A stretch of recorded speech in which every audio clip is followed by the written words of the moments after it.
Halo pemirsa, kembali lagi di Wani Sore Akhir Pekan.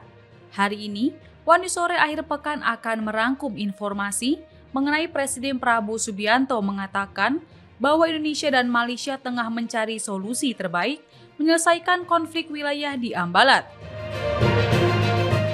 Malaysia menyatakan kedaulatannya atas wilayah yang disengketakan di Laut Sulawesi, namun enggan menggunakan istilah Ambalat.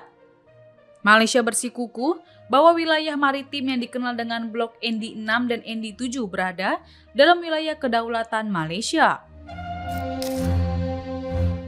Berita selanjutnya pemirsa, Menteri Sosial Saifullah Yusuf atau Gus Ipul menyampaikan hasil laporan Pusat Pelaporan dan Analisis Transaksi Keuangan atau PPATK, menunjukkan bahwa banyak penerima bantuan sosial atau bansos yang menyalahgunakan dana tersebut untuk bermain judi online. Selain itu ditemukan pula fakta tidak sedikit pegawai BUMN, anggota DPR RI, dan dokter turut menerima bantuan sosial tersebut. Pemirsa, inilah Wani Sore Akhir Pekan selengkapnya.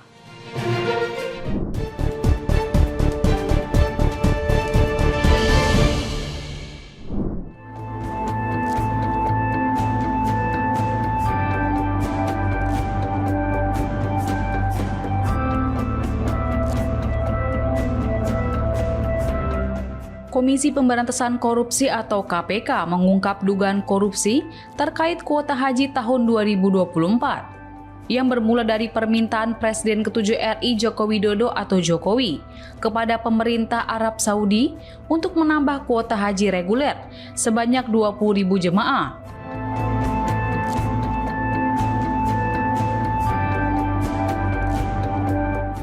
Namun, kuota tambahan tersebut diduga disalahgunakan lalu dialihkan secara tidak sesuai ke kuota haji khusus.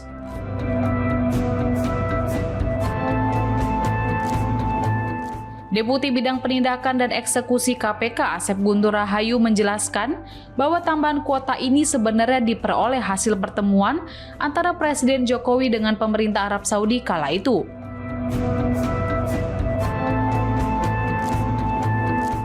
Tujuannya adalah untuk memangkas antrean panjang haji reguler yang mencapai hingga 15 tahun lebih.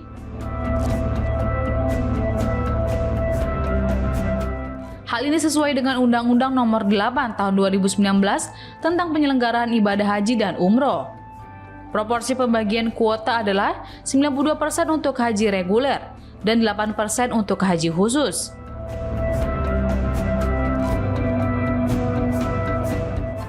Asep menyebut sebanyak 20.000 kuota tambahan seharusnya sekitar 18.400 jemaah untuk haji reguler dan 1.600 untuk haji khusus.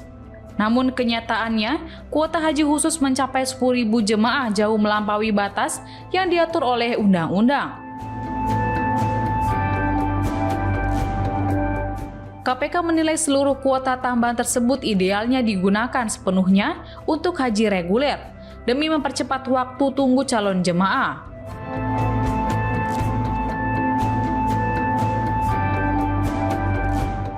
Saat ini KPK telah menaikkan kasus penentuan kuota dan penyelenggaraan ibadah haji tahun 2023 hingga 2024 ke tahap penyidikan dan menerbitkan surat perintah penyidikan.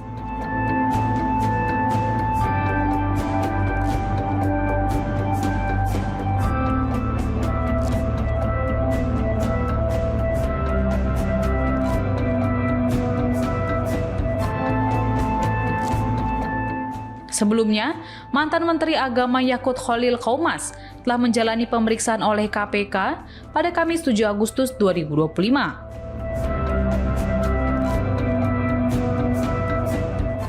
Yakut menyatakan rasa syukurnya karena mendapat kesempatan mengklarifikasi terkait pembagian kuota haji tambahan tahun 2024. Kendati begitu, ketika disinggung soal apakah ada arahan dari mantan Presiden Jokowi dalam pembagian kuota haji, Yakut enggan membeberkan lebih gamblang. Dia malah mengulang lagi pernyataan terkait klarifikasinya di KPK.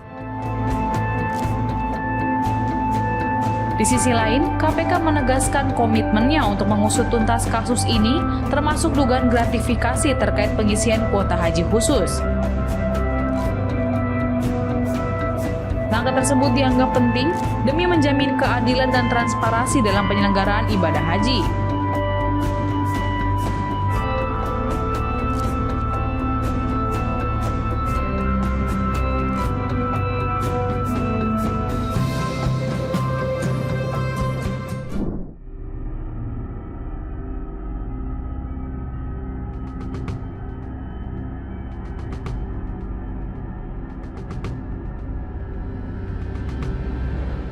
Pemilik bengkel restorasi Vespa antik di Kota Bekasi, Jawa Barat ditangkap polisi setelah menipu puluhan pelanggannya hingga 2 miliar rupiah.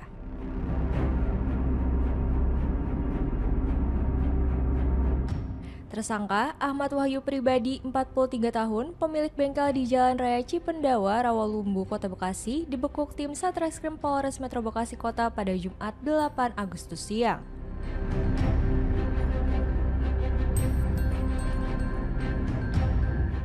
Ia diamankan di persembunyiannya di wilayah Cikarang, Kabupaten Bekasi setelah buron dan masuk daftar pencarian orang atau DPO.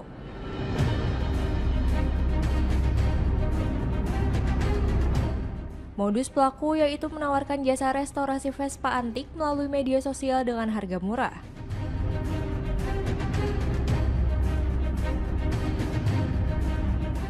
Setelah korban mengirimkan Vespa dan mentransfer uang, pelaku tidak mengerjakan restorasi, bahkan menjual Vespa tersebut kepada orang lain.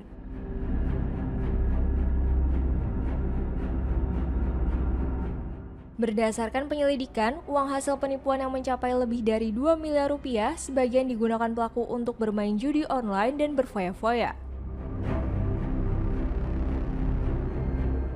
Jalan Baru Cipendawa, Kelurahan Bojong Menteng, Kecamatan Rawalumbu, Bekasi Kota.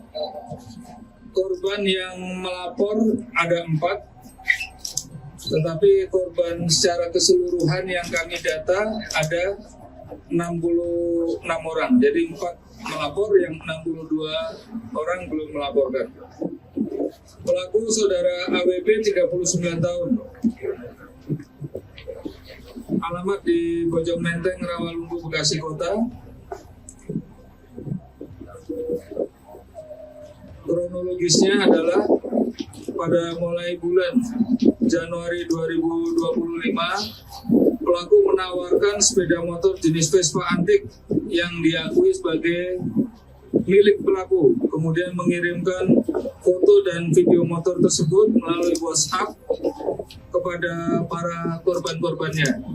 Di sini bervariasi, ada yang menyampaikan harga 25 juta, ada yang 30 juta, dan lain sebagainya. Dan ada juga para korban yang menservis kendaraannya, menservis Vespa-nya dengan harapan diperbaiki, dimodifikasi, tetapi oleh pelaku kendaraan ini tambah dijualnya, jadi tidak jadi-jadi karena memang kendaraan ini oleh pelaku dijual. Secara keseluruhan dari data kami, kerugian sejumlah 2 miliar 24 juta rupiah 262.000 rupiah. Kemudian dari hasil tersebut oleh pelaku dipergunakan untuk kepentingan pribadi, antara lain untuk membayar hutang sebesar 700 juta, kemudian juga ada investasi yang tidak berwujud sejumlah 350 juta. Pelaku diancam pasal 378 dan 37 KUHP dengan ancaman paling lama 4 tahun penjara. Ini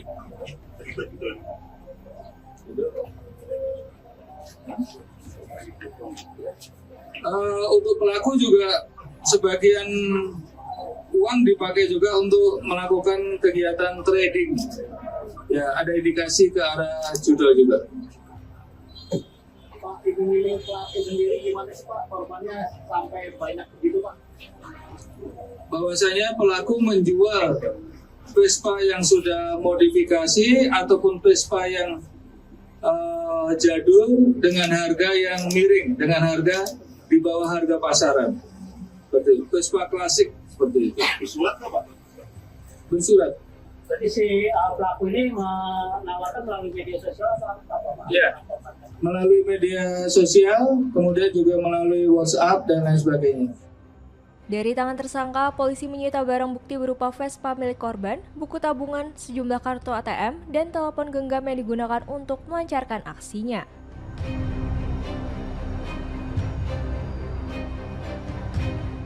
Atas perbuatannya, tersangka dijerat pasal 378 junto pasal 372 KUHP tentang penipuan dan penggelapan dengan ancaman hukuman hingga 4 tahun penjara.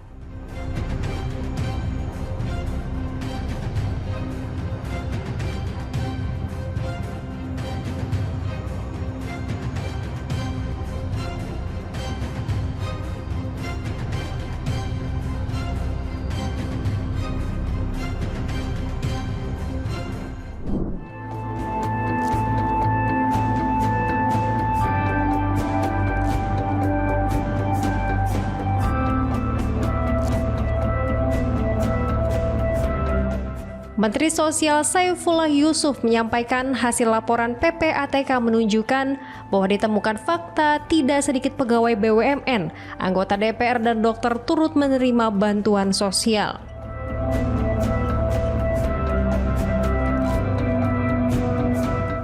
Ia menjelaskan laporan hasil PPATK yang diminta oleh Kementerian Sosial.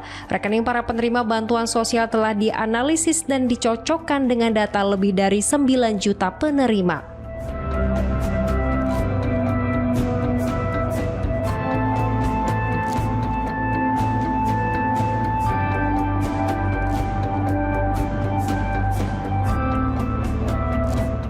Dari hasil analisis tersebut, sekitar 600.000 penerima bansos terindikasi bermain judi online.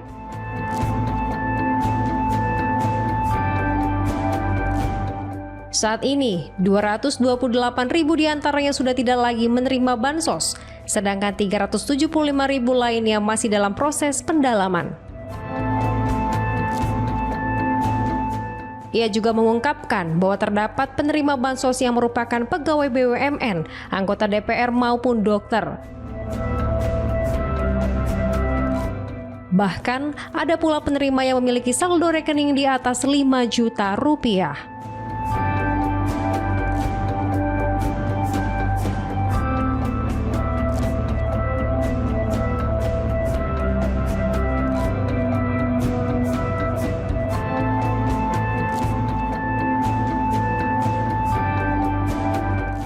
Menteri Sosial menegaskan bahwa pihaknya terus melakukan pemutakhiran data dan pendalaman agar penyaluran bantuan sosial tepat sasaran.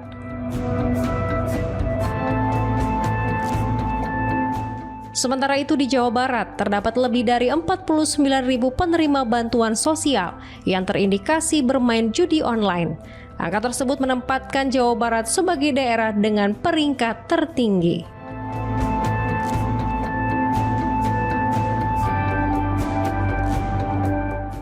Data dari PPATK setelah kami memang datang ke PPATK untuk meminta konfirmasi tentang rekening-rekening bansos dan rekening penerima bansos. Nah, setelah dianalisis, ditabrakkan dengan 9 juta lebih pemain judol, itu 600.000 lebih terindikasi penerima bansos itu bermain judol. Maka itu sekarang sudah kita dalami, lebih dari 228.000 sudah tidak menerima bansos lagi, 375.000 masih dalam pendalaman kami. Kemarin juga kami mendapatkan informasi dari PPATK, ada penerima-penerima bansos itu yang katanya itu berprofesi sebagai dokter, pegawai BUMN dan lain-lain sebagainya, yang ini sedang kita dalami. Tapi yang jelas bahwa itu informasi dari PPATK. Sebagian itu kita tanyakan, apa benar ini kira-kira BUMN, ternyata pegawai BUMN atau dokter, ternyata itu adalah pengakuan pada saat mereka membuat rekening. Maka ini sedang akan kita dalami. Ini semua dalam rangka untuk menuju bansos tepat sasaran. selama ini kan banyak itu protes-protes bansos tidak tepat sasaran. Nah maka itu Presiden menerbitkan Inpres nomor 4 tahun 2025. Dengan Inpres ini, Bapak Ibu sekalian, sekarang kita memperbaiki data-data itu dipimpin oleh BPS. Kalau datanya akurat, maka bansosnya kita akan tepat sasaran. Maka kita sedang dalam konsolidasi untuk supaya data kita makin akurat. Caranya bagaimana? Dimutakhirkan, dicek ke lapangan, dilihat dari berbagai sisi termasuk profil rekening daripada penerima bansos kita. Kita juga menemukan ada penerima bansos yang saldonya lebih dari 5 juta. Ada beberapa itu kita temukan yang semuanya terus terang masih dalam proses pendalaman, yang intinya nanti kalau semua itu memang sesuai dengan kenyataan, kita akan coret sebagai penerima bansos. Anggota DPRD di Purwakarta mungkin? Purwakarta Pak, itu sebenarnya udah lama, kenapa baru ketahuan Pak hari ini? Ya saya kan kita baru mulai ini untuk konsolidasikan, jadi kita baru mulai melihat.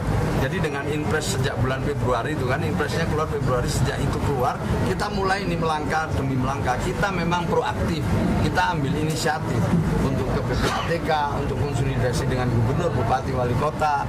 Kita juga nanti ke Himbara sebagai bank penyalur. Kita proaktif dan kita ngundang masyarakat. Kalau masyarakat ingin melakukan usul sanggah, bisa lewat aplikasi Cek Bansos. Jadi Bapak Ibu sekalian, teman-teman bisa lihat di aplikasi Cek Bansos, di situ ada usul sanggah. Silakan usul, silakan sanggah. Tapi dengan beberapa bukti yang harus dilampirkan supaya kami bisa menindaklanjuti. Jadi sekali lagi kalau ada protes, ada keluhan, ada keberatan, itu kan banyak itu yang masuk ke medsosnya Kementerian Sosial. Saya ingin tidak hanya keluhan, tapi dilengkapi dengan data sehingga kami bisa menindaklanjuti. Nah, saya ingin partisipasi wartawan juga untuk ajak semua, marilah kita perbaiki ini. Mari data ini kita perbaiki bersama-sama supaya penerima bansos ini adalah mereka yang benar-benar berhak. Artinya kan mereka udah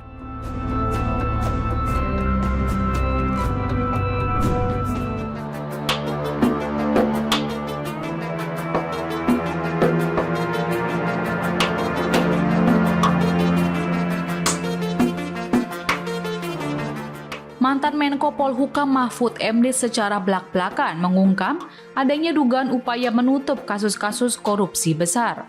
Ia menjerat nama-nama kelas kakap seperti pengusaha Riza Khalid dan mantan Ketua DPR RI Setia Novanto.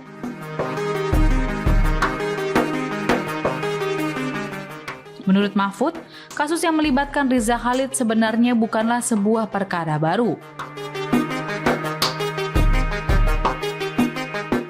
Namun, kasus tersebut seolah tenggelam dan tak tersentuh oleh aparat penegak hukum selama bertahun-tahun, sebelum akhirnya kembali diusut dan diproses.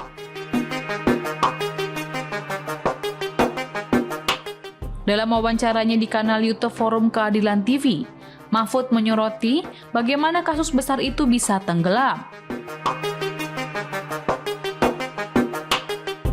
Mahfud mengaku terus terang dirinya tidak begitu mengetahui detail kasus tersebut selama bertahun-tahun. Hal ini dikarenakan adanya kesan kuat bahwa kasus itu sengaja tidak dibuka ke publik. Pernyataan kasusnya ditutup ini memicu pertanyaan mengenai siapa yang mampu membuat kasus sebesar itu tidak berjalan.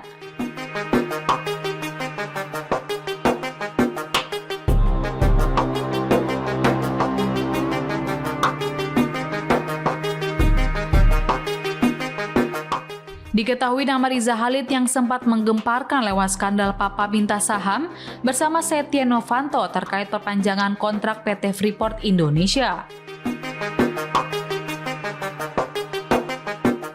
Lalu, Mahfud MD mengaitkan terungkapnya kembali kasus ini dengan penanganan kasus Setia Novanto dalam korupsi IKTP. Ia menyinggung adanya kerjasama krusial antara Kejaksaan Agung dengan TNI untuk mengejar dan menangkap Setia Novanto yang saat itu dikenal licin. Kerjasama itu, kata Mahfud, menjadi salah satu kunci yang membuka jalan bagi penegak hukum untuk bergerak lebih leluasa, termasuk dalam menetapkan Riza Khalid sebagai tersangka. Pernyataan Mahfud ini mengindikasikan tanpa adanya kerjasama dari para penegak hukum menghadapi tembok besar dalam menangani kasus yang melibatkan tokoh-tokoh kuat. Bahkan pengakuan Mahfud bukan cerita lama, melainkan sebuah cerminan betapa kompleks dalam perang melawan korupsi di Indonesia.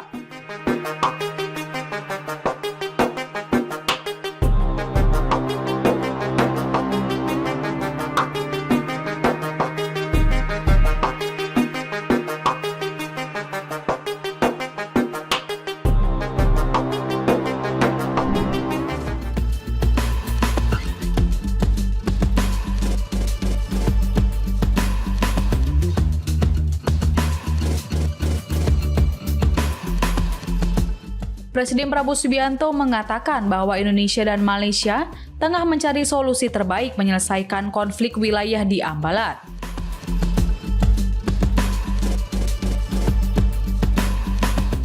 Malaysia menyatakan kedaulatannya atas wilayah yang disengketakan di Laut Sulawesi, namun enggan menggunakan istilah Ambalat.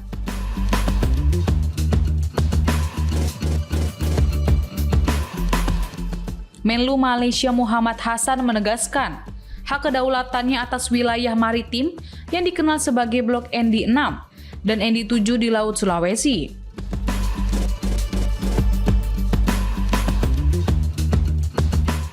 Muhammad Hassan mengatakan pemerintahnya menolak penggunaan istilah Ambalat oleh Indonesia untuk menyebut wilayah yang disengketakan tersebut.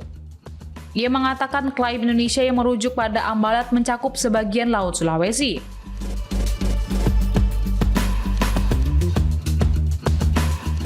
Malaysia bersikukuh bahwa Blok ND6 dan ND7 berada dalam wilayah kedaulatan Malaysia. Dan hak kedaulatan negara berdasarkan hukum internasional yang didukung oleh putusan Mahkamah Internasional atau ICJ pada tahun 2002.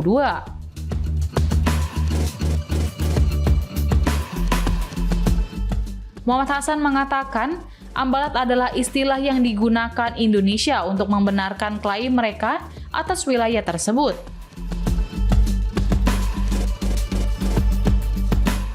Untuk memastikan kejelasan dan mencegah isu ini dipolitisasi sebagai materi kampanye, terutama saat menjelang pemilihan umum negara bagian Sabah. Ia menjelaskan bahwa kementeriannya siap memberikan pengarahan kepada para anggota parlemen dan anggota Dewan Negara bagian Sabah mengenai masalah ini.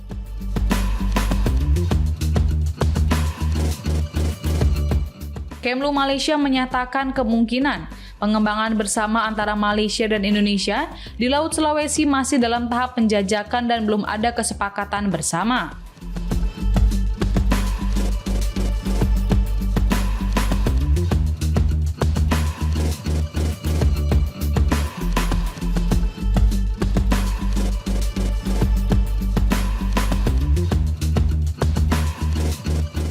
Di sisi lain, Perdana Menteri atau PM Malaysia Anwar Ibrahim mengatakan bahwa Malaysia dan Indonesia harus melanjutkan pengembangan bersama wilayah kaya minyak yang disengketakan tersebut tanpa menunggu penyelesaian hambatan hukum dan peraturan.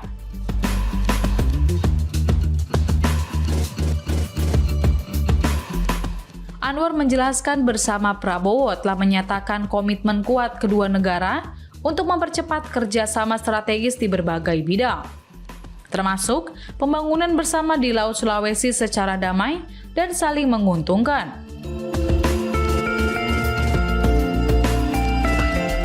Senada dengan Anwar, Prabowo enggan konflik tersebut diselesaikan dengan ketegangan. Kepala negara itu menegaskan bahwa Indonesia dan Malaysia akan menuntaskan masalah itu dengan kepala dingin.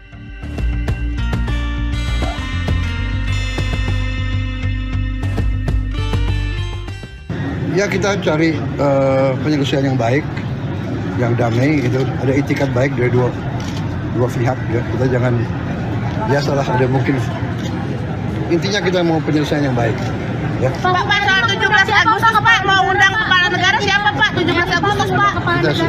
Kita relatif sederhana dulu lah. Kita masih banyak pekerjaan untuk rakyat, ya. Oke.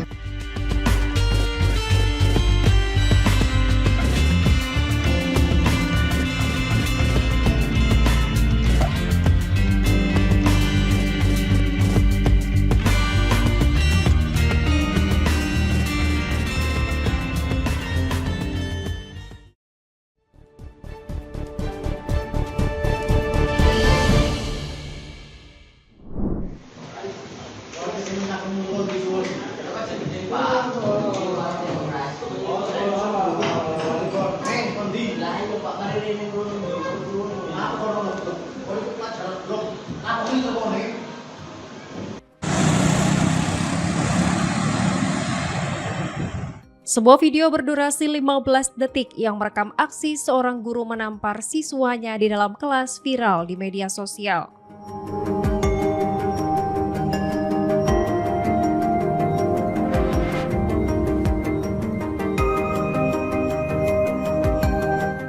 Peristiwa tersebut terjadi di SMK Yapalis, Krian, Kabupaten Sidoarjo.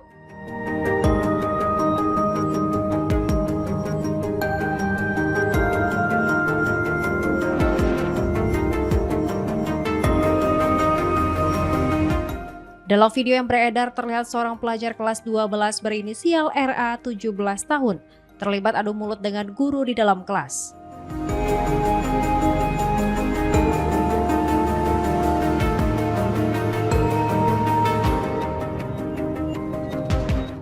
Tak lama kemudian, guru tersebut memberikan 2 kali tamparan ke pipi kanan dan kiri RA, meski siswa itu sempat berusaha memberikan penjelasan.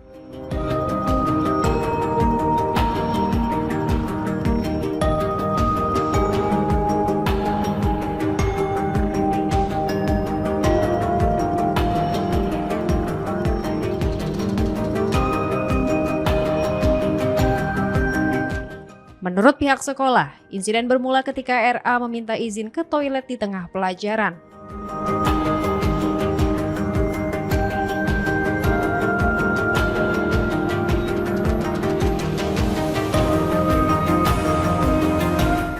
Namun, guru kemudian mendapati RA berada di kantin untuk makan.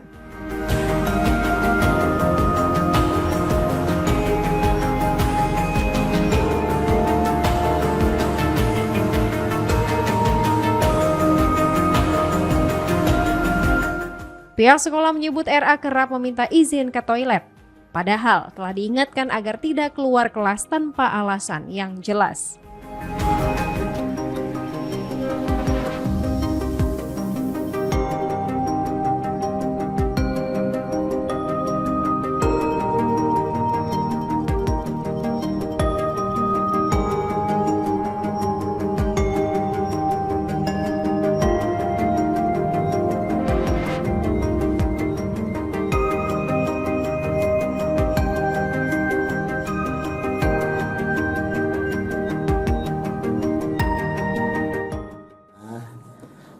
Dari pihak keluarga memang sengaja kemarin berjanji akan datang ke sini.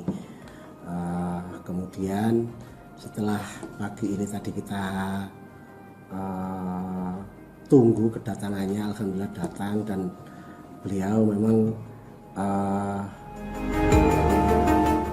menjembatani, terutama yang lawyernya tadi Pak Nur Atim menjembatani agar masalah ini selesai dan tidak terjadi di kemudian hari. Itu aja. Akhirnya kita sudah membuat kesepakatan perdamaian antara guru kami dengan pihak keluarganya Pak Nur Atim tadi. Kejadiannya itu kan anak ini izin untuk ke belakang, tapi setelah izin ke belakang tidak segera kembali, jajan dulu. Nah, karena jajan dulu ini kelihatannya sudah terbiasa siswa ini.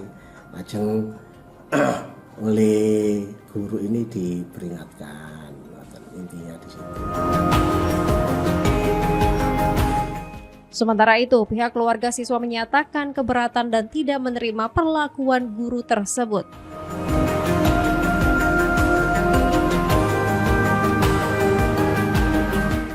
Mereka juga enggan memberikan keterangan kepada sejumlah media.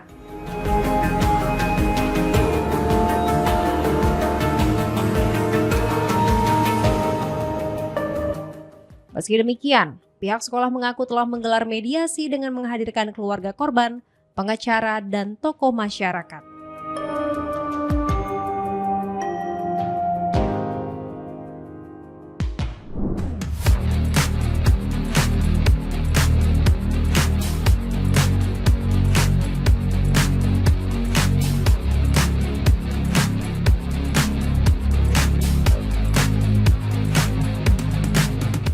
Ekonomi Rusia kembali menerima pukulan seiring menurunnya pendapatan dari dua komoditas ekspor terpenting, minyak dan gas.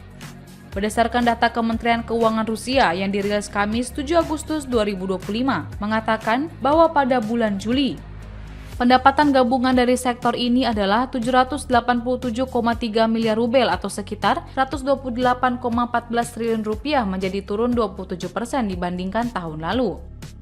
Mengutip Express, panjang tahun ini, total pendapatan minyak dan gas telah menurun 38% menjadi 6.341 miliar rubel atau 1.031,6 triliun rupiah. Sebanyak 5.434 miliar rubel diantaranya berasal dari perusahaan minyak, menurun 36% dari tahun sebelumnya.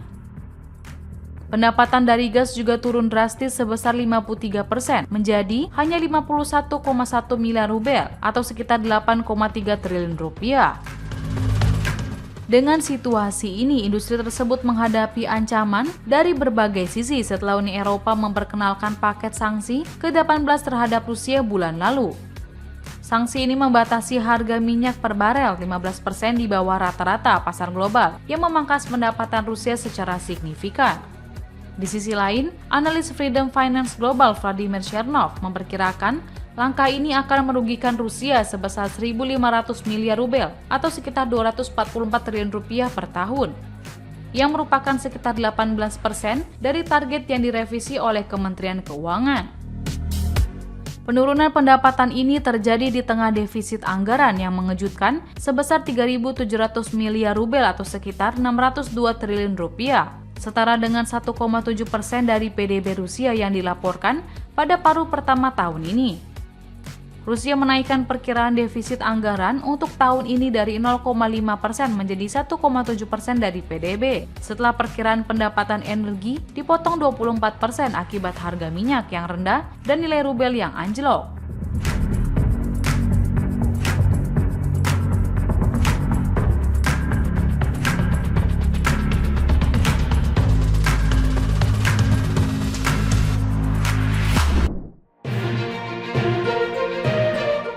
Demikian informasi yang dapat kami sampaikan, pemirsa. Terima kasih telah bergabung bersama kami. Sampai jumpa di One News Sore akhir pekan berikutnya. Setiap pukul 7 malam, hanya di kanal YouTube TV One News Corp.